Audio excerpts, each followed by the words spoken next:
आमदार डॉक्टर राजेंद्र पाटील यड्रावकर यांच्याकडून पूरपरिस्थितीची पाहणी। अलमट्टीतून विसर्ग वाढवण्यासाठी पाठपुरावा सुरू। आमदार डॉक्टर राजेंद्र पाटील यड्रावकर यांची माहिती।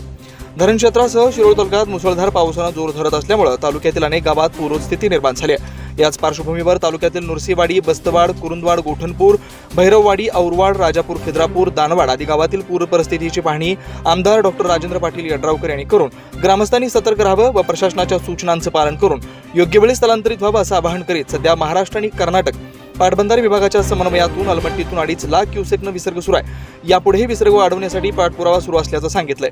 शिरोळ तालुक्यातील कुरुंदवाड, गोठणपूर, भैरववाडी, बस्तवाड, औरवाड, राजापूर, खिद्रापूर, दानवाड आदी गावातील पूरस्थितीची पाहणी केली। यावेळी बोलताना ते पुढे म्हणाले, सध्या राधानगरी धरणाचे 4 दरवाजे खुले झालेत। पावसाचा जोर देखील वाढलाय, त्यामुळे पाणी पातळीत वाढ होण्याची शक्यता नाकारता येत नाही। त्यामुळे वेळीच धोका ओळखून नागरिकांनी तालुक्यात विविध ठिकाणी तयार करण्यात आलेल्या निवारा शेडमध्ये स्थलांतरित व्हावं।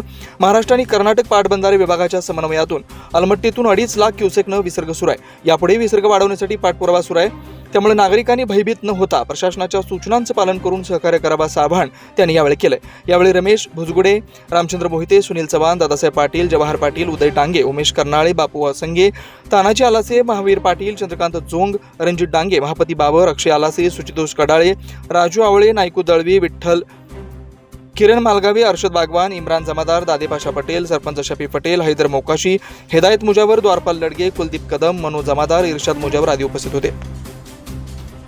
पातळी ही दिवसेंदिवस अतिवृष्टीमुळे ही पाण्याची पातळी ही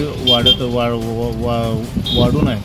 पण हे जर वाढून असतील तरीसुद्धा एकंदरीत पुढच्या बाजूला जी आपला इथनं जे डिस्चार्ज आपला जो जाणार आहे ते अलमट्टीमधनं हा डिस्चार्ज जवळपास 2.25 लाखापर्यंत असल्यामुळं फारसा काही धोका नाही आहे। तरीसुद्धा लोकांनी, नदीकाठच्या लोकांनी सतर्क राहणं आणि विशेषतः आपल्या जनावरांची जी आहेत ही जनावरं ही ताबडतोब आपण हलवली पाहिजेत आपल्या सुरक्षित ठिकाणी।